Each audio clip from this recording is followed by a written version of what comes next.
Bonjour à tous et bienvenue pour ce troisième tutoriel. Aujourd'hui nous allons voir comment fabriquer un coffrage en bois pour la réalisation d'un ouvrage en béton. Voilà, donc je vous présente l'ouvrage qu'on va réaliser. Donc il s'agit d'une ancienne ouverture qui a été comblée avec de la pierre maçonnée, légèrement maçonnée. Donc on a recréé cette ouverture et aujourd'hui on va s'occuper du seuil de cette ouverture. Donc on va réaliser un seuil en béton pour pouvoir ensuite poser notre menuiserie. Les pierres maçonnées comblant l'ouverture ont été retirées, puis le crépi existant sur les jambages en briques a été buriné afin de retrouver un chaînage extérieur plus net, permettant d'identifier l'ouverture depuis la voie publique. Enfin, de l'air pressurisé a été passé en partie basse de l'ouverture afin de retirer les miettes de chaux et poussières restantes. Donc pour la réalisation de cet ouvrage, je suis en compagnie de Paul Lamy, ici présent, qui va m'assister pour la réalisation du coffrage. Salut! Voici la liste des outils dont vous aurez besoin pour la réalisation de votre seuil en béton. Un mètre, un marteau, une truelle, un niveau, une brouette, un burin, des serre-joints, une taloche et bien sûr des gants et des lunettes de protection. Voici maintenant la liste des matériaux utilisés pour la réalisation de ce seuil en béton. Des planches de coffrage, du sable mélangé avec du gravier, du ciment et enfin de l'eau. Voilà, donc une fois que toutes les pierres ont bien été retirées jusqu'en bas, pour la réalisation du coffrage, il suffit de prendre les mesures de l'ouverture à l'intérieur et à l'extérieur. Voilà. Et donc on va prendre des planches de coffrage. Donc l'idée c'est de mettre une planche devant et une planche derrière et ensuite de les serrer avec des serre-joints pour ensuite couler le béton à l'intérieur et pouvoir faire une arase lisse et plane. Là on présente une première planche devant. Voilà. Donc elle a la bonne hauteur, ce qui fait que notre seuil viendra jusqu'ici. Donc on va présenter une autre planche derrière. Donc là vous assurez bien que votre planche de coffrage soit droite à ce niveau-là. Donc il va falloir qu'on la rehausse un petit peu de ce côté-là, mettre une cale dessous pour qu'on soit bien de niveau. Et pareil pour celle qui sera de l'autre côté.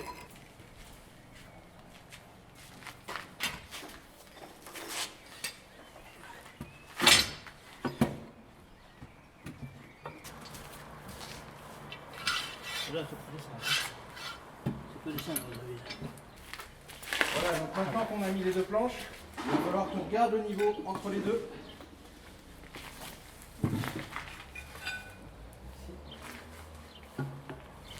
Là, on va taper un tout petit peu sur cette planche pour la faire descendre et revenir au niveau entre les deux.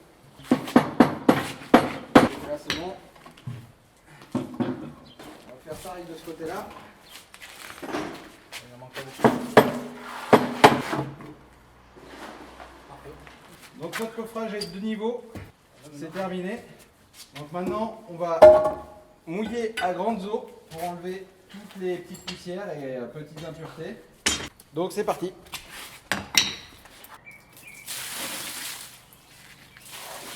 On nettoie à grandes eaux une première fois, simplement pour enlever toutes les impuretés et faire en sorte que le revêtement de support soit propre et qu'il n'y ait plus aucune poussière qui puisse nous gêner pour que le béton prenne comme il faut. Donc on nettoie une première fois à grandes eaux comme ça et on remouillera une deuxième fois lorsqu'on coulera le béton sur les banches et sur le support. On va maintenant passer à la préparation du béton. Pour ça, vous avez besoin de sable mélangé gravier.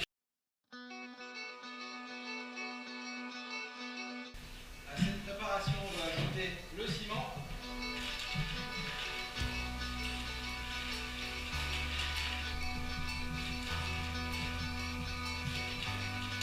En ajouter une bonne quantité pour que votre béton soit bien gras, c'est-à-dire bien chargé de ciment, pour qu'il colle bien. Et maintenant, il n'y a plus qu'à mélanger. Donc maintenant, on va ajouter un peu d'eau. Comme ça, et on va continuer à mélanger.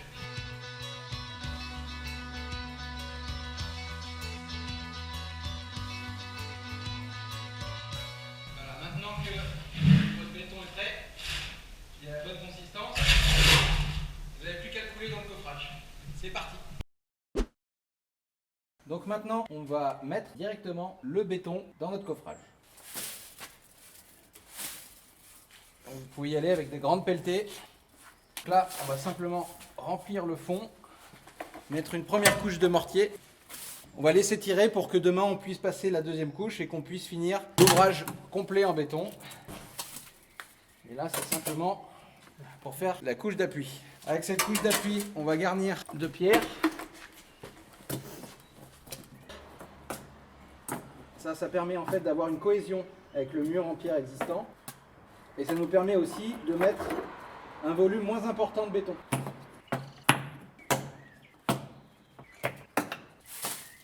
Et on continue de garnir.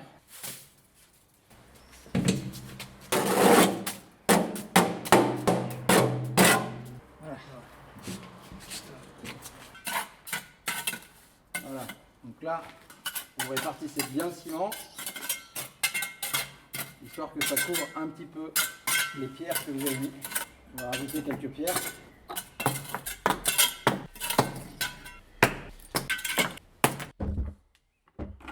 Voilà.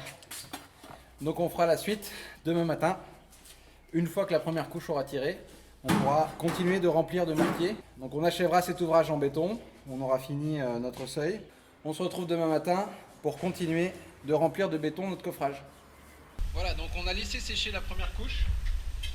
Maintenant, ce qu'on va faire, c'est remouiller toute la surface pour qu'il y ait l'adhérence avec la nouvelle couche de béton qu'on va couler dès maintenant. Comme à chaque fois au préalable, pensez à bien mouiller le support avant de couler le béton.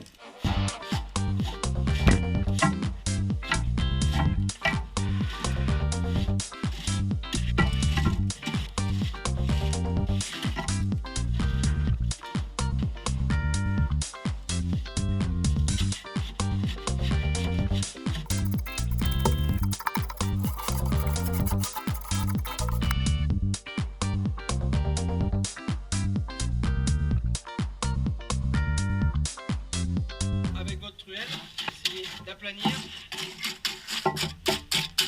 et de bien piquer le béton pour qu'il aille dans les trous. Vous piquez comme ceci avec votre truelle pour que le béton s'enfonce bien. Voilà, et vous continuez à charger.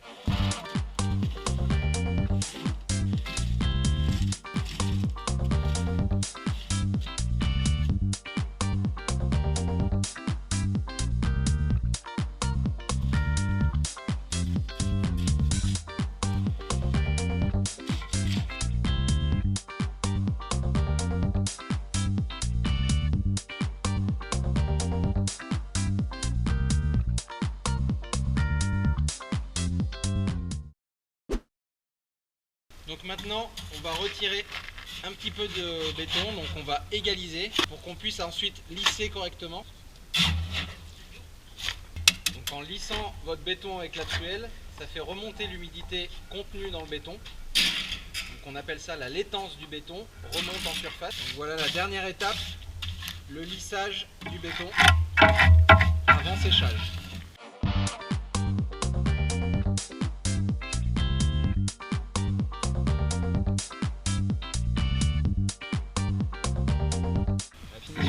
Permet de faire remonter l'humidité et d'avoir un rendu très lisse.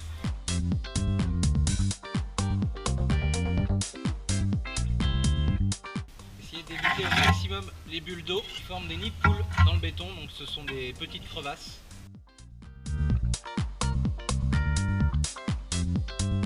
Le lissage est maintenant terminé, il ne reste plus qu'à attendre le séchage. Donc laissez sécher pendant au minimum 72 heures avant de pouvoir décoffrer l'ouvrage en béton. Rebonjour, ça fait maintenant 72 heures que le béton est en train de sécher. Donc normalement, ça doit être prêt et on va pouvoir passer au décoffrage. Donc vous voyez ici la finition du béton. Vous voyez que le béton, en durcissant, a réduit un peu et s'est écarté des planches de coffrage. Donc c'est parti pour le décoffrage.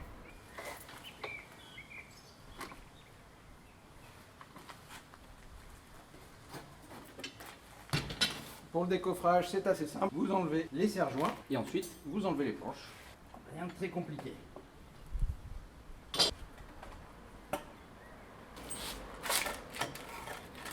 On avait mis cet élément ici pour pouvoir rehausser la planche de coffrage. Il a été pris dans le béton, donc du coup, on va le décoller gentiment. Voilà, ici pour faire lisse, vous voyez qu'il y a le béton qui a débordé ici, sous le coffrage. Donc du coup, vous faites pareil, on va piquer tous les éléments qui sont en saillie pour avoir une finition bien nette, bien propre. Donc ce côté, vous voyez qu'on voit le rainurage des planches de coffrage. La finition est plutôt pas mal. Et de l'autre côté, voilà ce que ça donne. Donc on a maintenant une surface plane, solide, pour pouvoir poser notre future menuiserie et combler cette ouverture avec un ouvrant ou avec un autre système que vous verrez plus tard dans un prochain tutoriel. C'est maintenant la fin de ce tutoriel, je vous remercie de l'avoir suivi. J'espère qu'il vous aura aidé à comprendre comment réaliser un ouvrage assez simple en béton. Ce tutoriel est destiné aux personnes n'ayant peu ou jamais travaillé avec du béton. Vous voyez qu'il n'y a rien de très complexe. N'hésitez pas à me dire dans les commentaires si vous souhaitez des précisions ou des informations complémentaires et à me donner des idées de travaux pour des prochains tutoriels. Je vous répondrai avec plaisir. Je vous dis à bientôt pour un nouveau tuto. Bon courage à vous pour vos travaux. And nothing crazy, what am